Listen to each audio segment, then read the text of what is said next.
మే 20 తారీఖు నాడు దేశవ్యాప్తంగా సార్వత్రిక సమ్మె జరుగుతుంది.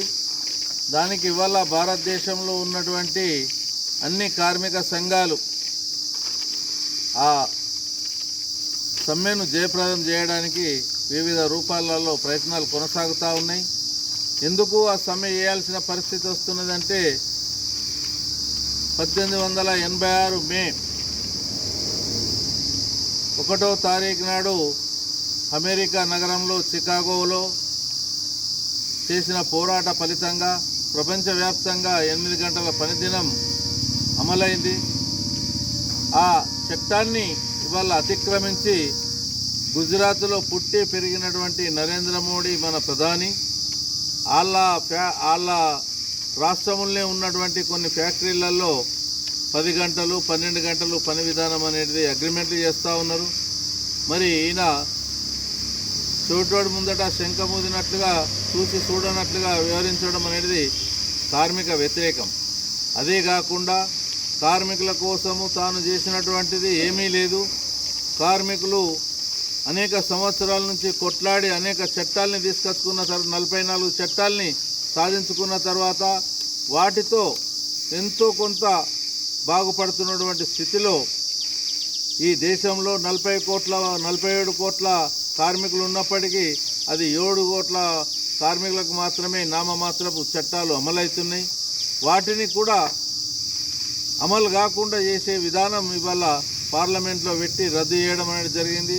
ఆ 44 చట్టాల్లో 15 చట్టాలను పూర్తిగానే ప్రయోజనం లేనట్లుగానే చేసేసిండు. మిగతా చట్టాలను అంబట్ల తిరిగిలాగా అమలైతే లేకుంటే లేదు అనే పద్ధతులలో వాటికి కూడా ప్రయోజనం లేకుండా చేసినటువంటి పరిస్థితి. కాబట్టి కార్మికుల సమస్యల విషయంలో ఇప్పటి వరకు ఏ ప్రయోజనం చేసినటువంటిది లేదు. ఎన్నికలలో మాట్లాడి అధికారానికి వచ్చినటువంటి ఈ ప్రభుత్వం ఈ రకంగా కొనసాగించడం సరైంది కాదు. అదే రకంగా రైతులు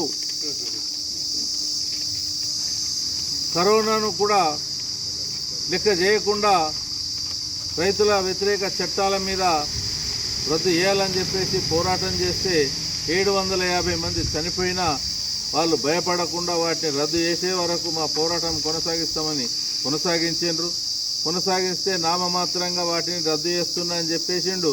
మళ్ళా సీసా కొత్తది సార పాతదనే రకంగా జాతీయ మార్కెట్ సిఫారసు అని పెట్టి ఇవాళ వాటిని మళ్ళా అందుకే తీసుకొచ్చే పద్ధతిలో తీసుకొస్తున్నాడు. ఒక దిక్కు రైతు వ్యతిరేకి, ఇంకో దిక్కు కార్మిక వ్యతిరేకి, అట్లాగే నిరుద్యోగులైనటువంటి యువకుల్ని కోట్లాది మందికి పనులు చూపిస్తా అని చెప్పిండు. ఒక్కరికి కూడా పని చూపించింది లేదు, ప్రయోజనం చేసింది లేదు. దేశంలో ఉన్నటువంటి ప్రజలందరూ అన్నమో రామచంద్ర అనే పద్ధతులలో వ్యవహారం కొనసాగుతూ ఉన్నది. కాబట్టి నీ తప్పుడు విధానాల్ని పక్కకు పెట్టేసి భారతదేశ ప్రజల్ని సరైన పద్ధతులలో ఆదుకోవడానికి ప్రయత్నం చేయాలని చెప్పేసి తెలంగాణ ప్రగతిశీల బీడీ వర్కర్స్ యూనియన్ అట్లాగే trade union centre of India తరఫున ప్రభుత్వాన్ని డిమాండ్ చేస్తున్నాం.